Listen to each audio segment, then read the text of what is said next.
சரியப்பா சபேசனுக்கு பவித்ரா சபேசன் பர்த்டேவுக்காக ஒரு மிகப்பெரிய கிஃப்ட் ஒன்று கொடுத்து அனுப்பியிருக்காங்களாம். அதோட விவரத்தை தான் இந்த வீடியோல பார்க்க போறோம். சரியப்பா சீசன் 5 முடிஞ்சு கிட்டத்தட்ட 2 வாரம் ஆக போகுது.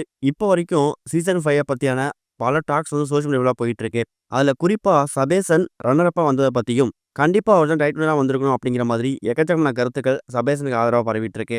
அப்படிப்பட்ட சபேசன் இப்போ சரியப்பா ஷூட்டிங்லாம் முடிச்சுட்டு ஃபினாலே முடிஞ்சதுக்கு அப்புறம் அவரோட சொந்த ஊரா இருக்கக்கூடிய இலங்கைக்கு போயிருக்காரு. அங்க அவருக்கு பிரம்மாண்ட வரவேற்பும் கொடுக்கப்பட்டிருக்குது. இன்னொரு பக்கம் சபேசனுக்கு இப்ப அடுத்தடுத்த எக்கச்சக்கமான வாய்ப்புகளும் குவிஞ்சுகிட்டு இருக்குதாம். அது எல்லாத்துலயும் பாடுறதுக்கான முழு முயற்சியிலையும் சபேசன் ஈடுபட்டு வந்துட்டு இருக்காரு. இந்த மாதிரி சுச்சுவேஷன்ல சபேசன் டிசம்பர் 2ஆம் தேதி ரீசெண்டா அவரோட பர்த்டேவை செலிப்ரேட் பண்ணியிருக்காரு.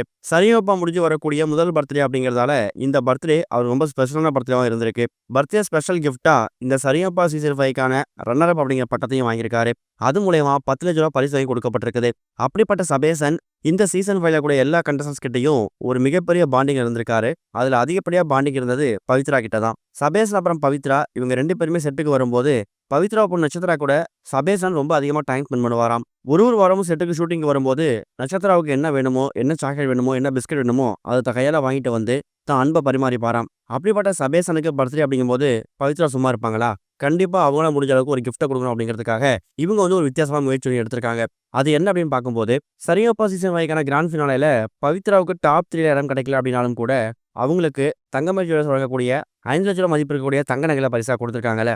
அதுல தனக்கு தான் குடும்பத்துக்கு போக அந்த தங்க நகையிலிருந்து ஒரு பகுதியை இப்ப தான் வந்து ஒரு மிகப்பெரிய பிரதரா நினைக்கக்கூடிய ஒரு அண்ணனா தம்பியா நினைக்கக்கூடிய சபேசனுக்கு தங்க மோதிரம் ஒன்று கிஃப்டா கொடுத்துருக்காங்களாம். அதுவும் சபேசன் பர்த்டேக்கு கொடுத்துருக்காங்களாம். அந்த மோதிரத்தை சும்மா சாதாரணமா கொடுக்காம அந்த தங்க மோதிரத்துல சபேசன் அப்படிங்கிற மாதிரி பெயர் பொறிக்கப்பட்டிருக்குதாம். அந்த கிஃப்ட்டை தான் சபேசனுக்கு, அதுவும் கிராண்ட் ஃபினாலே முடிஞ்சு சீசன் 5 முடிஞ்சு வரக்கூடிய முதல் பர்த்டே அன்னைக்கு ஒரு அக்காவோ, ஒரு தங்கச்சியாவோ, ஒரு தோழியாவோ நீ எப்படின்னா எடுத்துக்கோ. கண்டிப்பா நீ முன்னேற்றத்துக்கு போற அப்படின்னா உனக்கு நான் வெல்விஷராக இருப்பேன். என்னால பொருளுதவியாவோ, நிதி உதவியோ பெருசா சப்போர்ட் பண்ண முடியாது. ஆனா உன்னோட முன்னேற்றத்துக்கு என்ன விஷயம் தேவைப்பட்டாலும் அதுக்கு நான் உறுதுணையா இருப்பேன். நீ எந்த நாட்டுல எந்த ஊருக்கு நீ கச்சேரிக்கு போனாலும் நீ வந்து பாடு, என் கூட பாடுக்கான்னு என்னை கூப்பிட்டினா நான் கண்டிப்பா வந்து பாடுவேன். அதுக்கு நான் ₹1 கூட காசு வாங்க மாட்டேங்கிற மாதிரி ஒரு மிகப்பெரிய வாழ்த்து கடிதம் ஒன்று எழுதி அந்த கிஃப்ட் கூட வச்சு சபேசனுக்கு அனுப்பியிருக்காங்களாம்.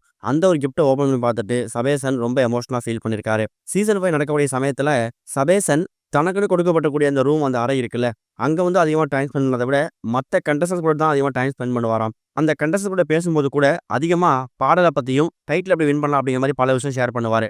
ஆனா பவித்ரா கிட்ட மட்டும்தான் தன்னோட ஃபேமிலியை பத்தியும் தன்னோட பர்சனல் விஷயம் ஷேர் பண்ணுவாரு. அந்த அளவுக்கு தன்னோட வாழ்க்கையில பவித்ராவுக்கு ஒரு மிகப்பெரிய இடத்த கொடுத்துருக்காரு. அதுக்கு முன் உதாரணமா தான் இப்ப பவித்ரா சபேசன் பர்த்டேவுக்கு ஒரு கோல்டு ரிங்கை ஒன்று பரிசா கொடுத்துருக்காங்க.